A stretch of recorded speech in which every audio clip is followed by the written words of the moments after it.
Hello everyone and welcome. Is Tantra against Vedanta? What is Tantra? Tantra is a technique and the most natural to experience the bliss of reality through body, through sex, through love. The objective in Tantra is to become so completely instinctual, so mindless, that we merge with ultimate nature, that the woman disappears and becomes a door for the ultimate. The man disappears and becomes a door for the ultimate. You are first your body. Tantra teaches reverence or respect for the body, love for the body, gratitude for the body. The body is marvelous. It is the greatest of mysteries. Tantra is not against Vedanta. Tantra is a different approach than Vedanta. In Vedanta, the initial step is to move away from objects, from world, before you merge back into objects to realize that the objects are also you. In Tantra, you move into and through the objects right from the beginning. It is like turning off television to see the screen versus seeing the screen through the images. Final truth is the same in both the approaches, that there is nothing to the images other than that they are the screen. Vedantic path is inward, whereas the tantric path is outward. Both paths have their strengths and weaknesses.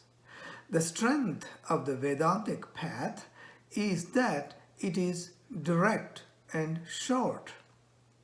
The possible danger is that you may get stuck with the denial of the body and the world, promoting aloofness in the initial or first step, like many yogis do.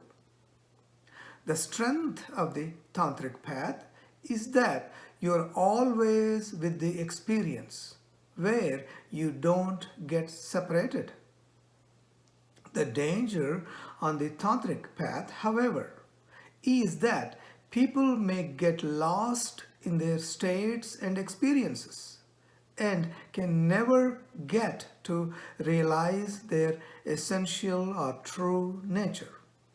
And this danger of Tantra is more likely to occur.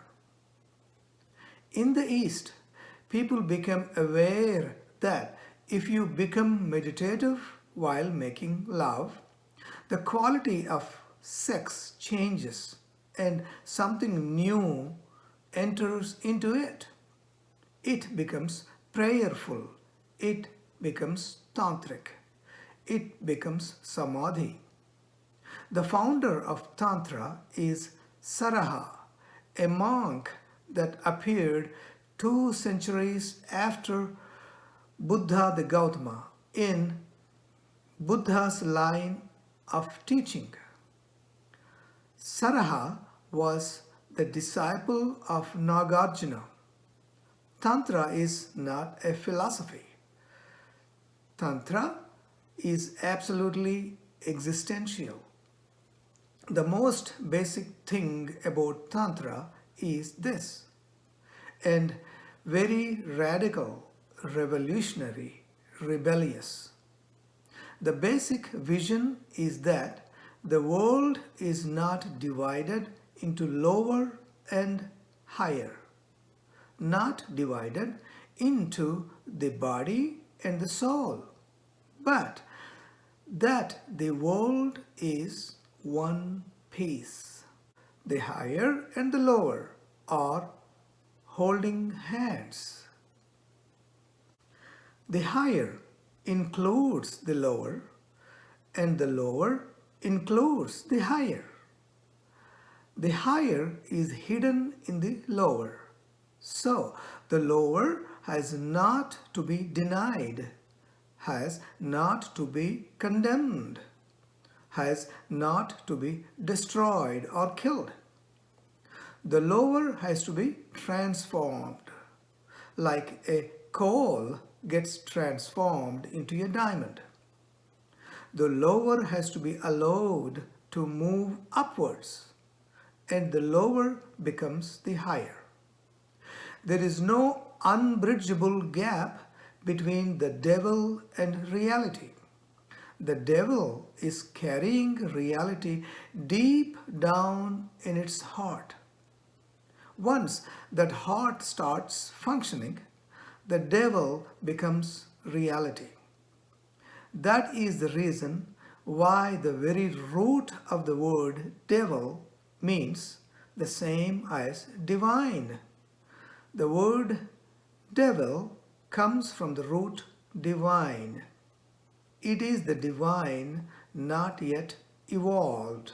That's all. So, allow the sex energy to become the divine energy. The whole world drama is created so that we could know who we really are in our own experience, in relative terms. It's also been designed to help us forget who we really are so that we might remember who we really are once again and create it.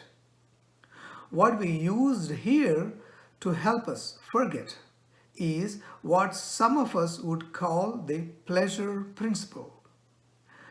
The highest nature of all pleasures is that aspect of pleasure which causes us to create who we really are in our experience right here, right now, and also to recreate again and again who we really are at the next highest level of magnificence.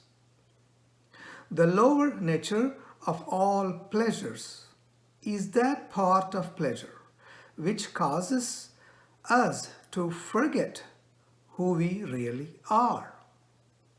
Do not, therefore, condemn the lower nature, for without it, we could not experience the higher. You cannot experience peace or happiness without losing it first. It's almost as if the pleasures of the flesh at first cause us to forget who we really are, then become the very avenue through which we remember who we really are. And the use of physical pleasure as an avenue, which is Tantra's approach to remembering who we really are, is achieved by raising up through the body the basic energy of all life. This is the energy which we sometimes call sexual energy, and it is raised up along the inner column of our being until it reaches the area we call the third eye, the Ajna chakra, the master chakra, in between the two eyes, about half an inch deeper. As we raise this energy, we cause it to corset all through our body. This is also called the raising of Kundalini. It is like inner orgasm exploding at the third eye center, which is the highest pleasure of reality, the bliss.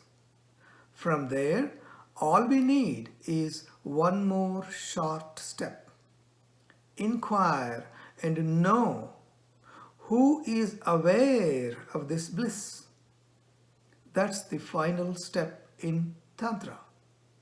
And this final step is the merging of Tantra into Vedanta. Thank you.